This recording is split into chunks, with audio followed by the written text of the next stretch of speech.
This is how Jesus the Messiah was born. His mother Mary was engaged to be married to Joseph, but before the marriage took place, while she was still a virgin, she became pregnant through the power of the Holy Spirit. Joseph, to whom she was engaged, was a righteous man and did not want to disgrace her publicly, so he decided to break the engagement quietly. As he considered this, an angel of the Lord appeared to him in a dream.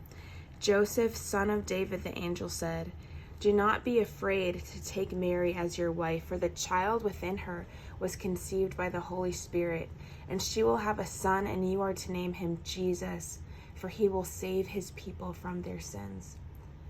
All of this occurred to fulfill the Lord's message through his prophet. "Look, the virgin will conceive a child.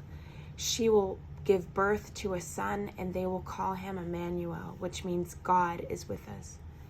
When Joseph woke up, he did as the angel of the Lord commanded, and he took Mary as his wife, but he did not have sexual relations with her until her son was born, and Joseph named him Jesus.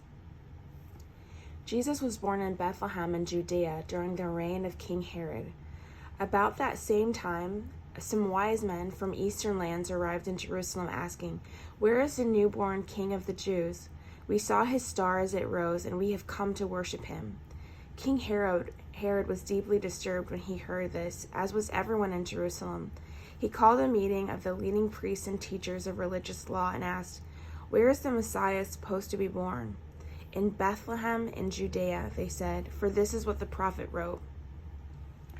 And you, O Bethlehem, in the land of Judah, are not least among the ruling cities of Judah. For a ruler will come from you who will be the shepherd for my people Israel." Then Herod called for a private meeting with the wise men, and he learned from them the time when the first star appeared. Then he told them, "Go to Bethlehem and search carefully for the child, and when you find him, come back and tell me so that I can go and worship him too."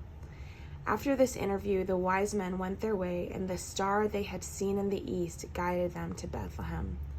It went ahead of them and stopped over the place where the child was. When they saw the star, they were filled with joy. They entered the house and saw the child with his mother Mary, and they bowed down and worshipped him. Then they opened their treasure chests and gave him gifts of gold, frankincense, and myrrh. When it was time to leave, they returned to their own country by another route, for God had warned them in a dream not to return to Herod. After the wise men were gone, an angel of the Lord appeared to Joseph in a dream. "Get up and flee to Egypt with the child and his mother," the angel said. "Stay there until I tell you to return, because Herod is going to search for the child to kill him." That night, Joseph left for Egypt with the child and Mary his mother, and they stayed there until Herod's death. This fulfilled what the Lord had spoken through the prophet, "I called my son out of Egypt." Herod was furious when he realized that the wise men had outwitted him. He sent soldiers to kill all the boys in and around Bethlehem who were 2 years old and under, based on the wise men's report of the star's first appearance. Herod's brutal action fulfilled what God had spoken through the prophet Jeremiah. A cry was heard in Ramah, weeping and great mourning. Rachel weeps for her children, refusing to be comforted, for they are dead. When Herod died, an angel of the Lord appeared in a dream to Joseph in Egypt. "Get up," the angel said. "Take the child and his mother back to the land of Israel, because those who were trying to kill the child are dead." So Joseph got up and returned to the land of Israel with Jesus and his mother. But when he learned that the new ruler of Judea was Herod's son, he was afraid to go there. Then, after being warned in a dream, he left for the region of Galilee. So the family went and lived in a town called Nazareth. This fulfilled what the prophets had said: "He will be called a Nazarene."